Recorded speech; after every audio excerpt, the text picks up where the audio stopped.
Hello दोस्तों। आज हमारा टॉपिक है घरेलू हिंसा से स्त्रियों का संरक्षण अधिनियम 2005।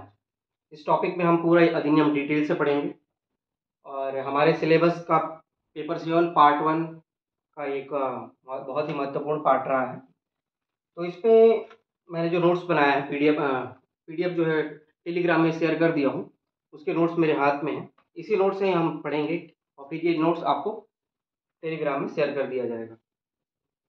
तो इस अधिनियम जो है डोमेस्टिक वायलेंस को रोकने के लिए हम देखे हैं कि हमारा समाज जो है भारतीय समाज पितृसत्तात्मक समाज है, पैट्रियार्की समाज है।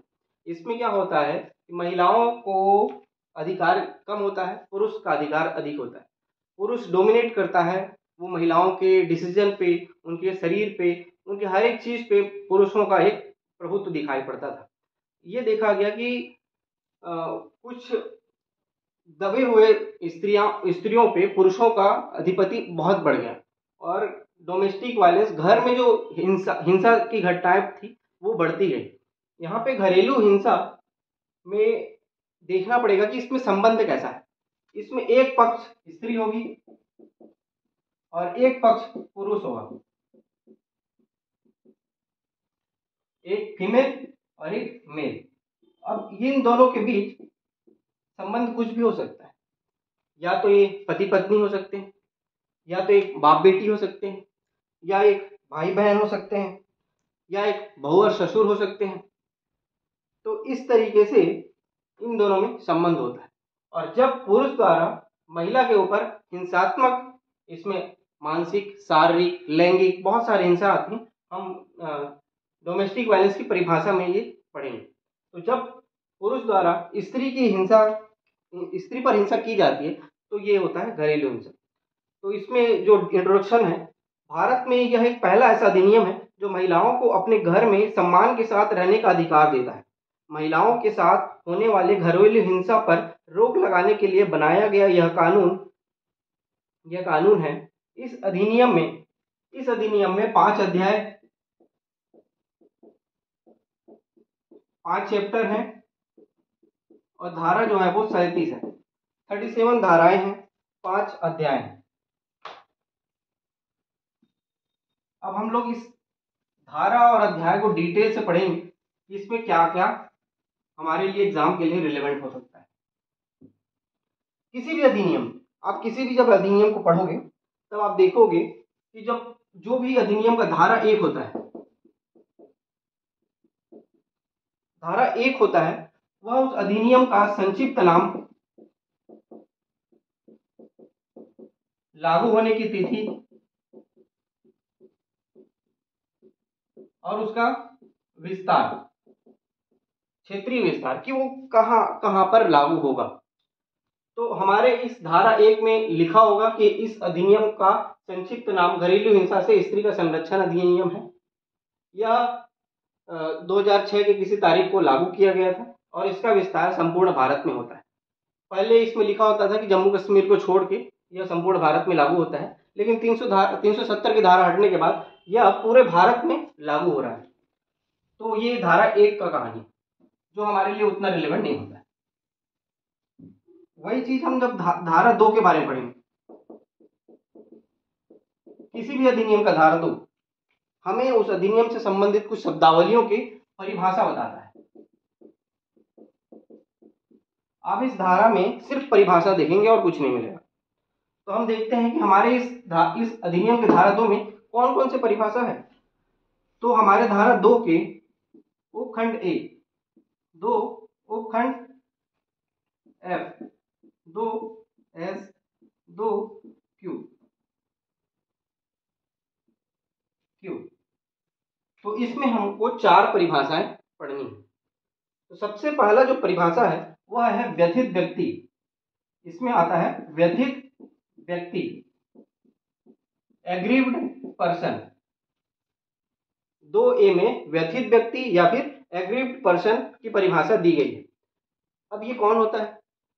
ये वह व्यक्ति हैं या वह महिला है जिनके साथ घरेलू हिंसा की घटना होती है, उसको बोलते हैं एग्रीव्ड पर्सन या फिर व्यथित व्यक्ति। इनके साथ घरेलू हिंसा होती है। धारा 2F में जो है वो है घरेलू नातेदारी।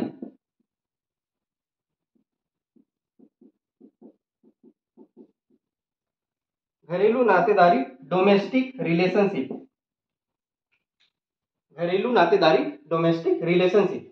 अब मैंने शुरू में बताया एक पक्ष होगा स्त्री जिसके साथ घरेलू हिंसा हुआ होगा, उसके साथ किसी ने किया होगा पुरुष, वो होगा प्रत्यर्थी। अब पुरुष और महिला दोनों के बीच कुछ संबंध होगा, उन दोनों के बीच जो संबंध होगा उसी को बोलते हैं घरेलू नातेदारी। मतलब महिला और पुरुष के बीच के संबंध ही घरेलू नातेदारी होता है। और ये मैंने बताया ये कुछ 3 प्रकार से हो सकते हैं।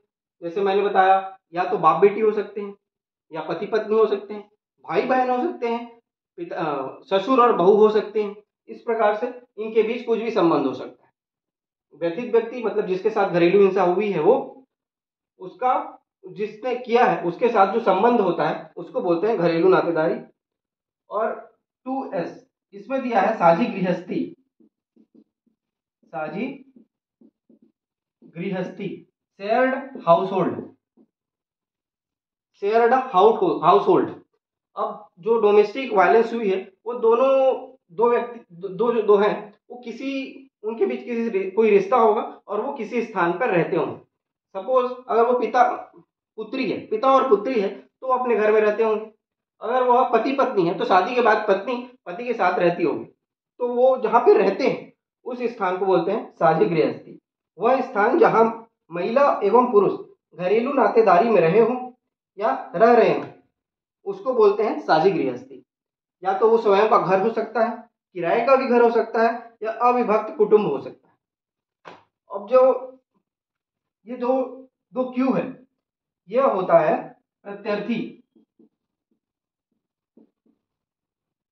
प्रत्यर्थी मतलब रेजोंडेंट।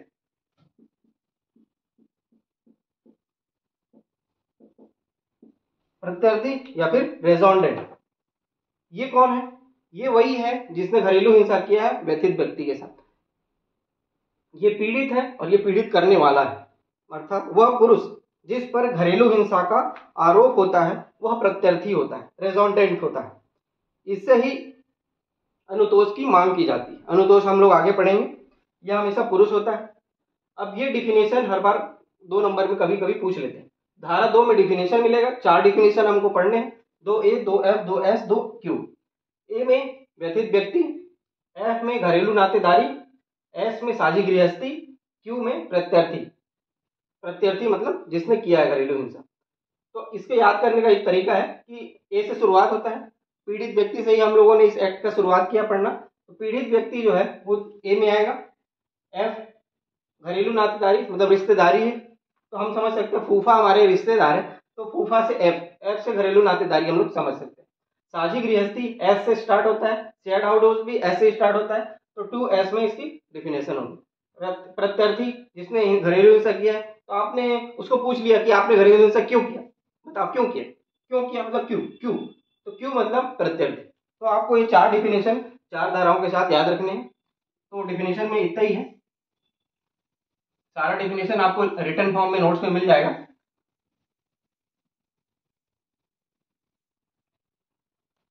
अब धारा 2 तक हो गया, अब धारा 3 क्या है? धारा 3 में दिया है घरेलू हिंसा का डिफिनेशन, डोमेस्टिक वायलेंस। इसकी डिफिनेशन दिया है धारा 3 में। अब जब धारा 3 आप पढ़ोगे, ये चैप्टर 1 में धारा 1 और 2 आता है, चैप्टर 2 में धारा 3 से लेके 5 तक आते हैं। चैप्टर 2 आ गए हम लोग, धारा 3 जिसमें घरेलू हिंसा की परिभाषा दी गई। घरेलू हिंसा में कहा गया है कि घरेलू हिंसा से आशय पुरुष द्वारा महिला के साथ किया जाने वाला अत्याचार जो घरेलू नातेदारी साझी गृहस्थी में रहे। इसमें 2 शब्द आया, क्या? घरेलू नातेदारी और साझी गृहस्थी में रहे। घरेलू हिंसा से आशय पुरुष द्वारा महिला के साथ किया गया, पुरुष मतलब प्रत्यर्थी, महिला जिसके साथ हुआ है वो व्यथित व्यक्ति के साथ किया जाने वाला अत्याचार से है जो घरेलू नातेदारी शेयर्ड हाउस होल्ड के साथ साझी गृहस्थी में रहे हो। और इसमें 3 प्रकार के अत्याचार शामिल किए गए हैं इस डिफिनेशन में। पहला दिया है शोषण, दूसरा है उत्पीड़न,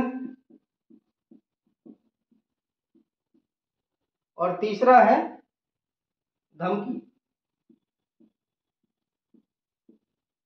इस 3 प्रकार के चीजों को पार्टीशन किया गया है और इनको घरेलू हिंसा के अंदर डिफिनेशन किया गया है।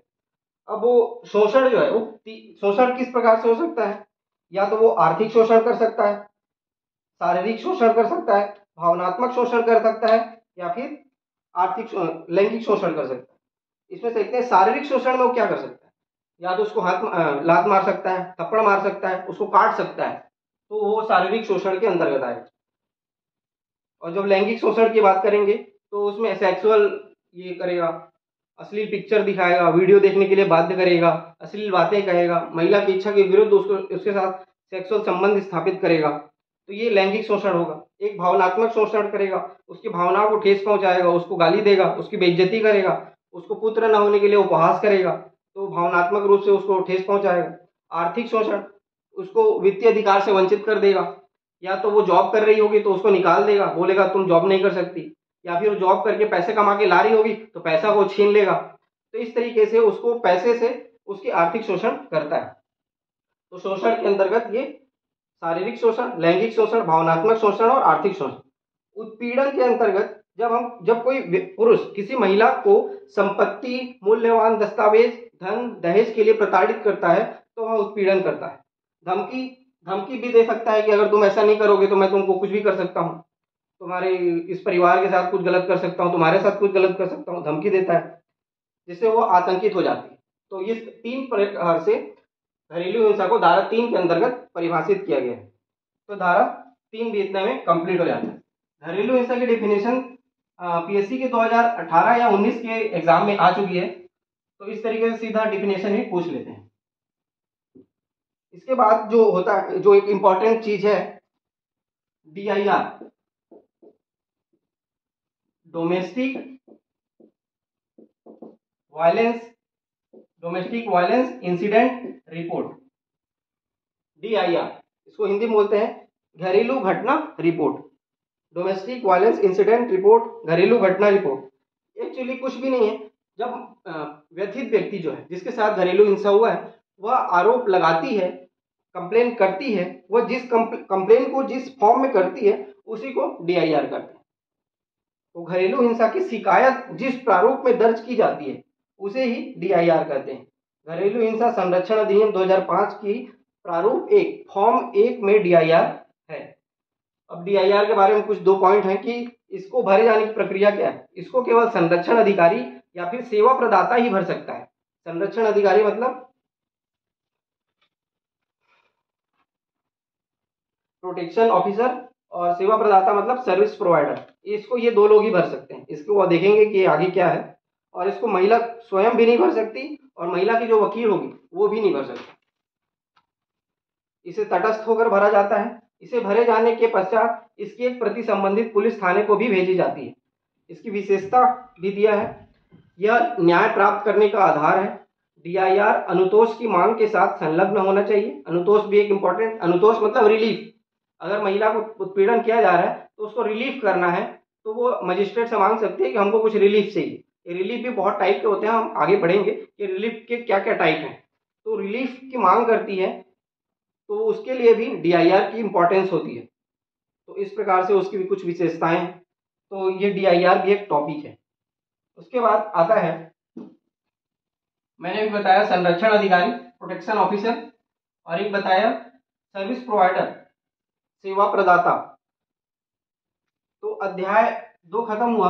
अब अध्याय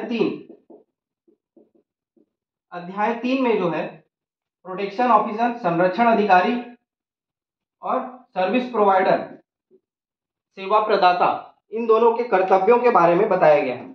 अब हम पहले ये देख लेते हैं कि प्रोटेक्शन ऑफिसर, संरक्षण अधिकारी कौन होते हैं, इनकी क्या योग्यताएं होती हैं, इनको नियुक्त कौन करता है, और इनके कुछ कर्तव्य और कार्य हैं वो क्या होती हैं।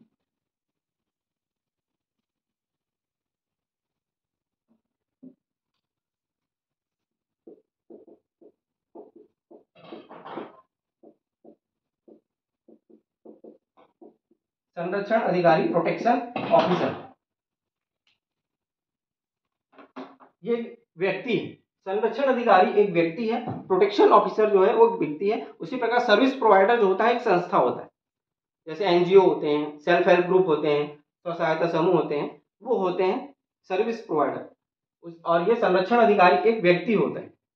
अब ये क्या होते हैं, और इनको जो नियुक्त होता है किया जाता है वो राज्य सरकार नियुक्त करती है। राज्य सरकार प्रत्येक जिले में उतने संरक्षण अधिकारी नियुक्त करेगी जितने वह आवश्यक समझे। इसकी जिम्मेदारी होती है, इसकी कुछ जिम्मेदारी दी गई है, जिसमें क्या है, घरेलू हिंसा से पीड़ित महिला को उस कानून के घरेलू हिंसा से जो पीड़ित महिला है उसको इस कानून के तहत जो सुविधाएं दी जाती है वो सुविधाएं प्रोवाइड कराने का जिम्मेदारी जो है वो संरक्षण अधिकारी को दिया गया है।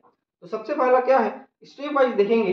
अगर कोई महिला को डोमेस्टिक वायलेंस हुआ है, मतलब उसके साथ उसके शरीर में मान लो चोट लगी, तो उस चोट लगी है तो सबसे पहले तो उसकी इलाज करवाएंगे। तो उसको चिकित्सीय सुविधा, मेडिकल फैसिलिटीज लेंगे। सबसे पहले तो अगर उसको लॉस हुआ होगा शरीर में तो सबसे हॉस्पिटल लेके जाएंगे, पट्टी वट्टी करवाएंगे, तो चिकित्सीय सुविधा कराएंगे। फिर उसको पूछेंगे कि आप इसकी शिकायत दर्ज कराना चाहते हो, तो इसको हम लोग न्यायिक कानूनी सहायता दी जाएगी।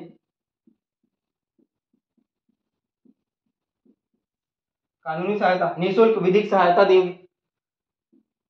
अब वो घरेलू हिंसा से होके आई है, अब वापस उसके साथ नहीं रहना चाहती है, उनके साथ अगर नहीं रहना चाहती है तो इसके लिए अलग से वैकल्पिक रहने की भी व्यवस्था की जाती है। तो आश्रय स्थल, उसके लिए हाउस होल्ड की व्यवस्था की जाएगी, शेल्टर हाउस की व्यवस्था की जाएगी, फ्री लीगल सर्विस दिया जाएगा, मेडिकल फैसिलिटीज दिया जाएगा। ये सारी जिम्मेदारी जो होती है संरक्षण अधिकारी की होती है कि वो उस व्यथित महिला को दे।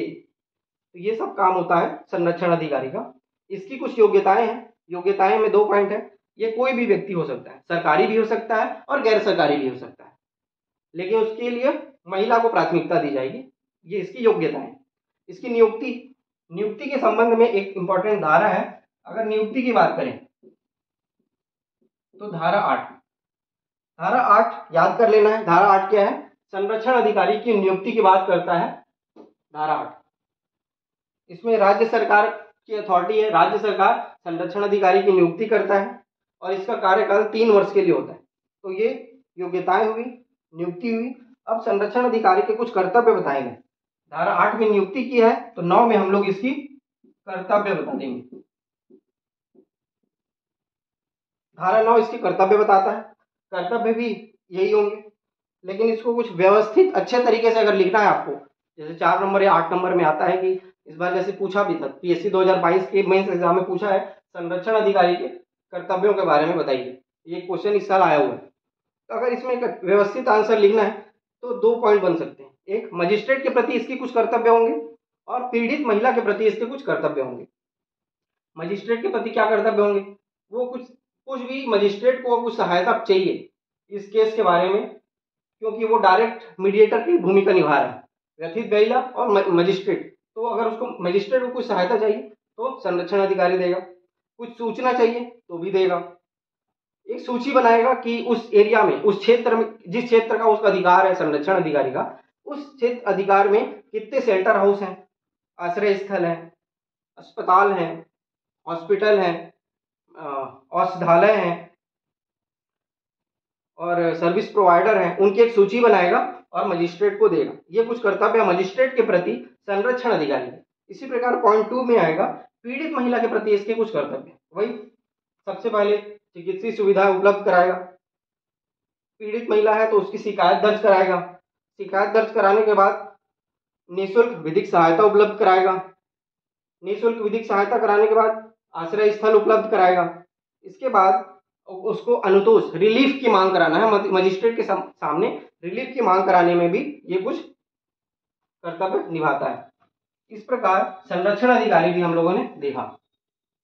धारा 8 में इसकी नियुक्ति की जाती है, धारा 9 में इसके कुछ कर्तव्य बताए गए हैं। कर्तव्य 2 प्रकार के हैं, एक मजिस्ट्रेट के प्रति कर्तव्य है और दूसरा पीड़ित व्यक्ति के प्रति इसके कुछ कर्तव्य हैं। संरक्षण अधिकारी देखा, प्रोटेक्शन ऑफिसर। इसी प्रकार दूसरा है सर्विस प्रोवाइडर, सेवा प्रदाता।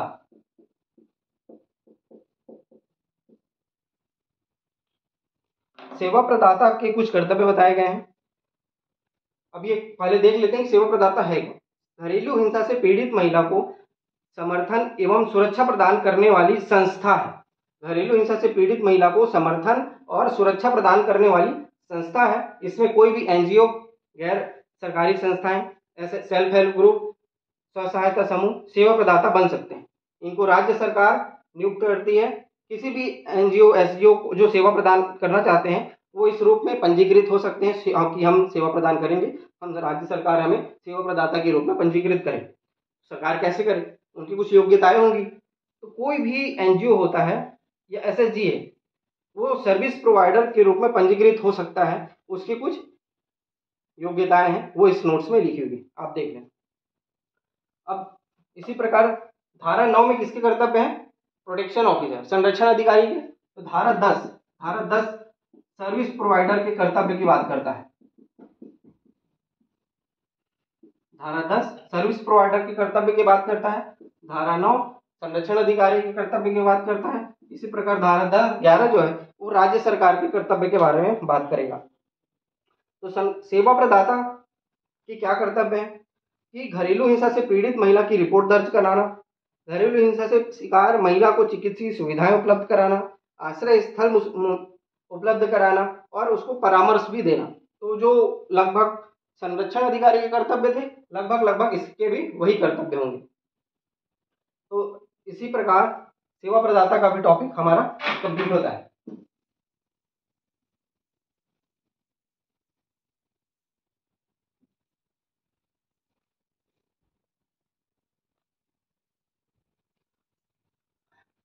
इसी प्रकार हम देखेंगे कि धारा 11 जो है राज्य सरकार के कर्तव्यों की बात करता है। राज्य सरकार के कुछ कर्तव्य होंगे, जिस तरह इस अधिनियम में सबकी कर्तव्य बताई गई है। तो घरेलू हिंसा की घटनाओं की रोकथाम के लिए राज्य सरकार के कुछ कर्तव्य बताए गए हैं। इसमें हेडिंग वाइज अगर देखें तो सबसे पहला कर्तव्य है, इसमें लगभग 6 कर्तव्य बताए गए। आपको हेडिंग वाइज बनाना है। सबसे पहला है प्रचार प्रसार करेगा। इस अधिनियम के बारे में लोगों को बताएगा कि घरेलू हिंसा की घटना को रोकने के लिए सरकार ने एक अधिनियम बनाया है। महिलाओं को बताएंगे कि आपके साथ अगर कोई घटना होती है तो आप उसकी शिकायत कर सकते हैं। तो जितना व्यापक इसका प्रचार प्रसार होगा, इसकी इम्प्लीमेंटेशन उतनी ज़्यादा प्रभावी होगी। सेकंड है प्रशिक्षण। किनका प्रशिक्षण करेंगे? जो हमारे संरक्षण अधिकारी हैं, जो सेवा प्रदाता हैं, संरक्षण अधिकारी, सेवा प्रदाता, इन सब के प्रशिक्षण की जिम्मेदारी राज्य सरकार को दी गई। तीसरा है अनुतोष। अनुतोष कुछ नहीं बल्कि रिलीफ है या फिर ऑर्डर है। अगर किसी महिला को के पैसे कुछ खर्च हुए या उसको संरक्षण चाहिए तो उसके लिए रिलीफ के लिए ऑर्डर निकालना होगा, तो उसकी भी कर्तव्य बताया गया है राज्य सरकार। नियमावली तैयार करना। चौथा है नियमावली। नियमावली तैयार करेंगे कि इस कानून को किस तरीके से लागू किया जाए, इसके लिए संबंधित समय समय पर नियमावली बनाया जाएगा। एनजीओ की सूची तैयार की जाएगी। एनजीओ की सूची, क्योंकि उनका पंजीयन भी राज्य सरकार करेगी। पंजीयन करके उनकी एक सूची राज्य जारी करेंगे कि ये एनजीओ जो है वो सर्विस प्रोवाइडर के रूप में हमारे राज्य में काम कर रहे हैं, तो इस तरीके से काम करेंगे। छठवां है विभिन्न विभागों के बीच सामंजस्य स्थापित करने का भी कार्य राज्य सरकार करेगी। इस तरीके से धारा 11 में राज्य सरकार के कुछ कर्तव्य बताए गए हैं, वो हम देख लीजिए। धारा 11 हो गया है।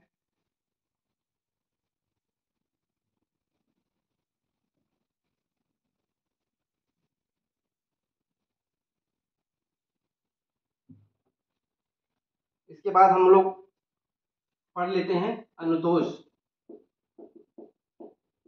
या फिर रिलीफ ऑर्डर। कि एक्चुअली है क्या। धारा 4 में इसकी बात की गई है। पीड़ित महिला, एक क्वेश्चन इसमें बनाया गया है कि पीड़ित महिला द्वारा इस अधिनियम के अंतर्गत अनुतोष की मांग करने की प्रक्रिया क्या होगी।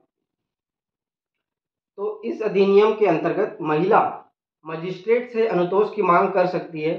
तो इसके दो भाग, एक जाएगा और एक आएगा। इस तरीके से एक महिला है जिसको अनुतोष की जरूरत है, रिलीफ की जरूरत है, और जो रिलीफ देने वाला है वो है मजिस्ट्रेट। ये अनुतोष की मांग करेगी और ये अनुतोष का आर्डर देंगे। ये देंगे और महिला मांग करेंगी। तो इसकी भी एक प्रक्रिया है और इसकी भी एक प्रक्रिया है, दोनों अलग अलग प्रक्रिया है, हम वो देखेंगे। सबसे पहले देखेंगे कि महिला द्वारा मजिस्ट्रेट के साथ अनुतोष की मांग किस तरीके से की जा सकती है। एक तो ये महिला डायरेक्ट कर सकती है, डायरेक्ट महिला गई मजिस्ट्रेट के पास और बोली हमको रिलीफ चाहिए, अनुतोष चाहिए। एक हमारे पास संरक्षण अधिकारी है, एक हमारे पास क्या है, सेवा प्रदाता है, सर्विस प्रोवाइडर है, एक हमारे पास क्या है, पुलिस है। तो इन चार साधनों के साथ महिला मजिस्ट्रेट के पास अनुतोष की मांग कर सकती है। इसी प्रकार मजिस्ट्रेट भी महिला को कुछ अनुतोष देने के लिए एक प्रक्रिया निभाता है। वो सिंपल सा है, नोट्स में लिखा है, आप पढ़ लें, उतना इंपॉर्टेंट भी नहीं, तो आप उसको देख लेना। तो आप हम लोग देखते हैं कि ये जो अनुतोष है ये कितने प्रकार है, इसके कई सारे प्रकार हैं। तो ये कितने प्रकार के, तो अनुतोष के प्रकार दिए हुए हैं धारा 28 से लेकर 23 तक। 28 से 23 मतलब छह प्रकार के अनुतोष जारी कर सकते हैं। तो संपूर्ण सुनवाई के दौरान या पश्चात मजिस्ट्रेट के आदेश पारित कर सकते हैं। मजिस्ट्रेट निम्न प्रकार से अनुतोषों की घोषणा कर सकते हैं। तो मैंने 6 धारा की बात बताई, 6 धारा को आपको याद रखना है। धारा 18, 19, 20, 21, 22 और 23। धारा 18 में जो है वो होता है संरक्षण आदेश।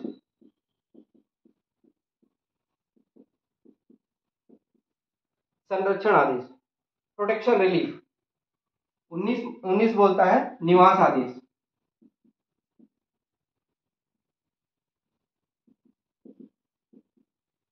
निवास आदेश,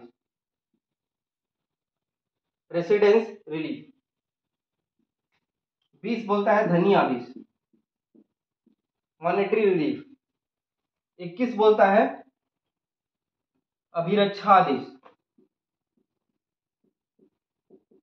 कस्टोडियल। 22 है क्षतिपूर्ति, कंपनसेटरी। और 23 है अंतरिम, इंटरिम रिलीफ। इन 6 को एक पर्टिकुलर डिफिनेशन है। धारा के साथ आपको इस अनुतोष को याद रखना है। डेडिकेटेड एक 8 नंबर का क्वेश्चन बन सकता है कि घरेलू हिंसा संरक्षण अधिनियम में विभिन्न प्रकार के अनुतोषों के बारे में, रिलीफ के बारे में एक्सप्लेन करें। तो धारा के साथ आप एक एक हेडिंग बनाएंगे, एक एक हेडिंग के अंदर जो डिफिनेशन लिखा हुआ है वो आप उसको फॉर्म कर सकते हैं। तो संरक्षण अधिकारी के संरक्षण आदेश के बारे में अगर हम लोग देखें तो महिला के विरुद्ध हो रहे घरेलू हिंसा को तत्काल रोकने के लिए यह जारी किया जाता है। संरक्षण आदेश जो है, अगर महिला ने कंप्लेन किया तो उस घरेलू हिंसा को तत्काल रोकने के लिए जो आदेश पारित किया जाता है वो होता है संरक्षण आदेश। यह जो होता है इसको स्टॉप वायलेंस ऑर्डर भी बोलते हैं और इसका धारा 18 में उल्लेख किया गया है। यह हमेशा प्रत्यर्थी, मतलब जो व्यक्ति घरेलू हिंसा कर रहा है उसको बोलते हैं प्रत्यर्थी, उसके खिलाफ जारी किया जाता है। इसमें क्या क्या प्रतिबंध लगाए जाते हैं। सबसे पहला प्रतिबंध इस संरक्षण आदेश में 3 प्रतिबंध लगाए गए। एक प्रतिबंध है प्रवेश पर प्रतिबंध, मतलब महिला जहां पे रहती है, जहां कार्य करती है, वह स्थान जहां पर महिला जाती भी है, उन सभी स्थानों पर उस प्रत्यर्थी के प्रवेश पर प्रतिबंध लगाया जाता है। दूसरा प्रतिबंध है संचार पर प्रतिबंध। महिला के साथ सभी प्रकार के संचार प्रतिबंधित होते हैं, वो कम्युनिकेट उस महिला के साथ कर ही नहीं सकता, इस तरीके से प्रतिबंध लगाए गए हैं। वित्तीय कार्य मतलब फाइनेंशियल कुछ कार्य है कि उसको ऐसी कोई भी वित्तीय कार्य जिससे महिला को हानि होने की संभावना होती है उसको वो प्रतिबंधित किया जाता है। इसी तरह धारा 19 में निवास आदेश की बात की गई है। रेसिडेंस ऑर्डर मतलब घरेलू हिंसा से पीड़ित महिला को आश्रय उपलब्ध कराने का आदेश जारी किया गया है। इसके अंतर्गत व्यथित महिला को उसकी इच्छा के अनुसार आश्रय स्थल निवास उपलब्ध कराया जाना है। मतलब क्या है, अगर वो पुरुष और महिला के बीच घरेलू हिंसा हुआ, व्यथित महिला और प्रत्यर्थी के बीच घरेलू हिंसा हुआ, तो महिला अगर बोलती है कि मैं इस इंसान के साथ रहना नहीं चाहती, तो इसमें प्रायोरिटी महिला को दी जाएगी कि उसकी इच्छा के अनुसार उसको रहने की व्यवस्था की जाएगी। इसके दो तरीके हो सकते हैं, इस आदेश में दो तरीके हो सकते हैं। पहला तो ये कि उस महिला, अगर वो महिला घर वापस जाना चाहती है, अगर घर वापस जाने के लिए तैयार है, तो उसको घर जाने का आदेश दे दिया जाए। दूसरा, अगर वो घर जाने से इनकार कर देती है, मैं घर नहीं जाऊंगी बोलेगी, तो क्या करेंगे? तो दूसरे उसके लिए भी दो तरीके, एक तो या तो वो महिला को बोला, उस पुरुष को बोला जाए कि आप पहले तो भाई घर खाली करो, आप घर खाली करो, आपके जो घर है उसमें वो महिला रहेगी, आप अपना जुगाड़ देख, आप कहीं भी रहो। दूसरा, अगर वो महिला बोले कि नहीं मैं इस घर में रहना ही नहीं चाहती हूँ, तो क्या होगा? तो वो जो पुरुष होगा वो उस महिला के लिए कोई वैकल्पिक ऑप्शनल एरिया देखेगा जहाँ पे वो रेसिडेंस करे। तो ये उस महिला की जिम्मेदारी होगी कि वो उसके लिए वैकल्पिक व्यवस्था करे जहाँ पे वो महिला रहे। तो इस तरीके से निवास आदेश मजिस्ट्रेट जारी करते हैं। इसी तरीके से धनी आदेश होता है।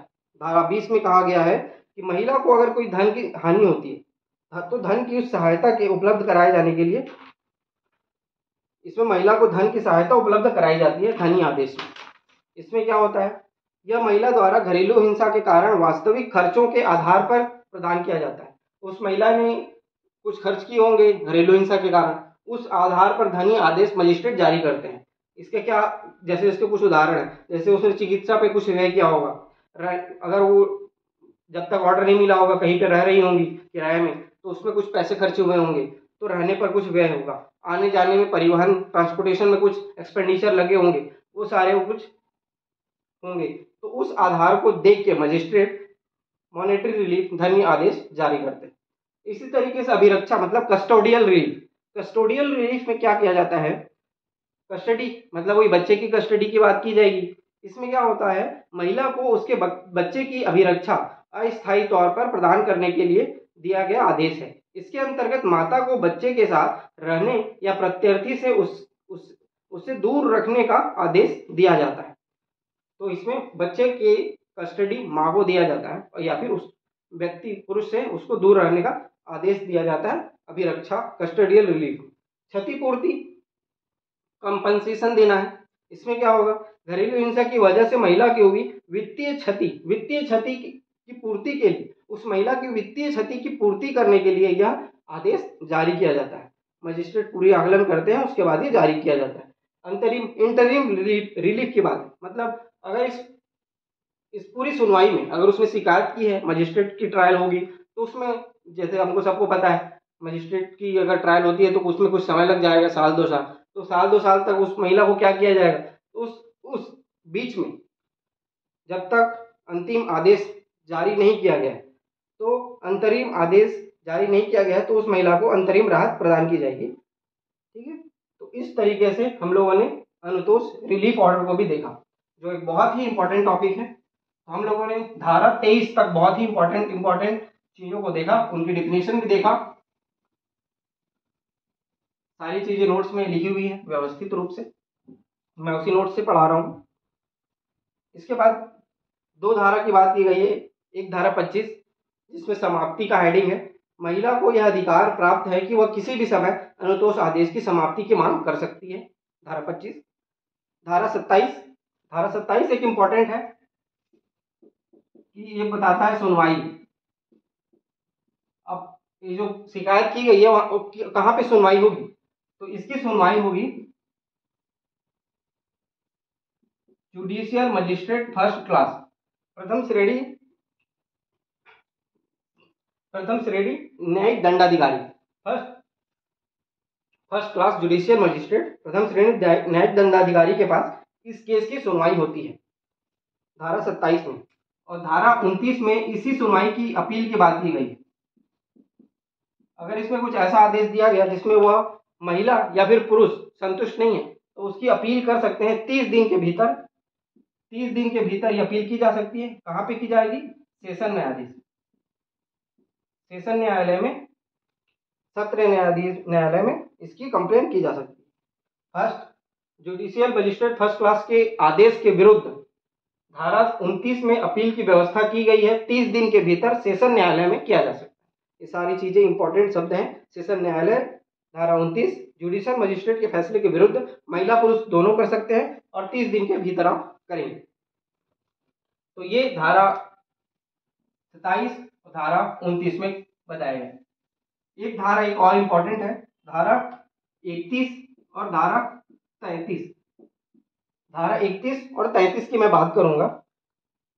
31 इंपॉर्टेंट क्यों है? अब जैसे अनुतोष की ऑर्डर कर दिया गया मजिस्ट्रेट के द्वारा कि पुरुष ने ये ऑर्डर निभाना है और बोला जो प्रत्यर्थी है उसको ये सब कुछ करना है, लेकिन प्रत्यर्थी मानने के लिए इनकार कर देता है, वो पैसे देने से मना कर देता है, वह निवास के लिए, कस्टडी के लिए मना कर देता है, संरक्षण देने के लिए मना कर देता है। तो वो जब प्रत्यर्थी अनुतोष के विरुद्ध काम करता है, उसको मानने से इनकार कर देता है, तो एक शास्ति कुछ नहीं बल्कि उसके खिलाफ आरोप है और उसको सजा दी जा रही है। शास्ति मतलब सजा बोल सकते हैं। या कोई प्रत्यर्थी अनुतोष आदेश के उल्लंघन करता है तब उसको शास्ति दिया जाता है धारा 31 के तहत। इसमें दो प्रावधान है। पहला कि वह 1 वर्ष की कारावास उसको दी जाएगी या 20,000 रुपए का जुर्माना लगाया जाएगा। दूसरा, आईपीसी की धारा 498A, आईपीसी की धारा 498A, इसको आप एक बार गूगल में सर्च करना और सर्च करके पढ़ना क्या है और फिर उसको अपने नोट्स में एक बार लिख लेना। धारा 498A के तहत आरोप लगाया जाता है। इस तरीके से हम लोगों ने लगभग इस अधिनियम के तहत जितने भी इंपॉर्टेंट टॉपिक थे, धारा थे, सभी कुछ पढ़ लिया है। इतने पढ़ लेने के बाद आपको व्यवस्थित नोट्स कॉपी में मिलेंगे, उसको आपको लिखने हैं। ये तो एक हो गया लगभग 7 पेज का नोट्स। लगभग आपका इस पूरे अधिनियम का 7 पेज का एक नोट्स बनेगा। इस नोट्स के बाद एक पेज आप छोड़ेंगे, उस पेज में आपको शॉर्ट नोट्स बनाने, उसमें इंपॉर्टेंट जो धाराएं हैं वो आपको लिखना है।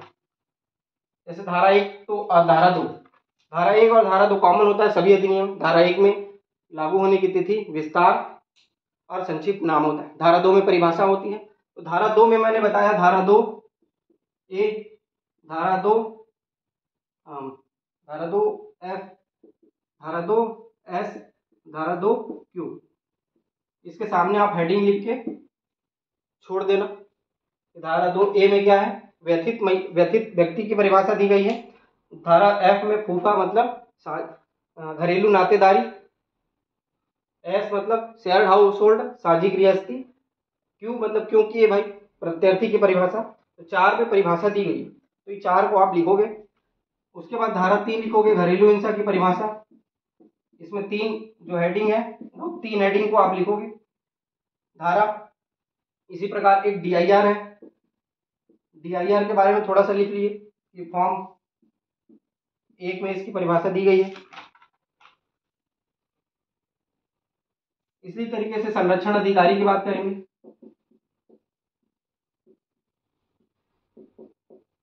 आप लिखोगे धारा 8, धारा 9, धारा 10 और धारा 11। 8 में संरक्षण अधिकारी, धारा 8 में संरक्षण अधिकारी की नियुक्ति की बात की गई है। धारा 8 में इसके कर्तव्य की बात की गई है। धारा 9 में इसके कर्तव्य की बात की गई। धारा 10 में सेवा प्रदाता, इसके कर्तव्य की बात की गई। धारा 11 में राज्य सरकार के कर्तव्य की बात की गई। तो इस तरीके से आप लोग सभी धाराओं को एक शॉर्ट नोट्स के बीच में एक पेज में सारे को समाहित करोगे।